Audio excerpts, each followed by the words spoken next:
The glittering depths. In the deep green hills of Asteron, there lies a place no sunlight dares to touch. The Whispering Caves. A maze of tunnels said to shimmer with gems that breathe light and whisper warnings to those who listen too late. Many came seeking treasure. None ever returned. But one day a young adventurer named Kyle descended into the dark. Not for greed, but for wonder. He moved deeper and deeper, past stones that glowed faintly beneath his lantern's flame. The walls seemed alive, pulsing with color, like veins of the earth filled with starlight.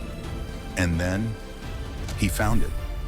A chamber vast as a cathedral, the floor carpeted with diamonds, rubies, sapphires, a sea of light and color. Kyle reached out, and the world beneath him began to move. The gems rose, they stood up.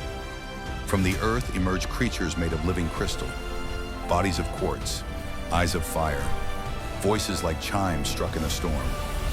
"You trespass in our heart," they said. "These stones are our kin." Kale froze. He had come seeking beauty and found it alive. He lowered his pickaxe. "I didn't come to destroy," he said, "only to understand." The creatures watched him unblinking. So Kale pointed to the dimming glow on the cave walls. "If these gems are your kin," he asked, "why does their light fade near the surface?" The leader's eyes flickered like a candle. "Our light weakens when torn from the source," it said. Kale smiled gently. "Then maybe I can help." From his pack, Kale drew a small glass prism, a simple traveler's tool. He held it to his lantern, splitting its flame into rainbows. Colors danced across the chamber.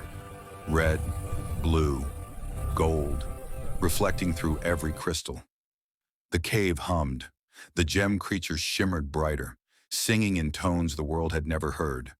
While they marveled, Kale quietly turned his prism toward a cluster of dull stones near his feet. Stones not yet awake, still dreaming. A flick of light, a whisper, and a few small gems rolled gently into his satchel. When the last light faded, Kale bowed low.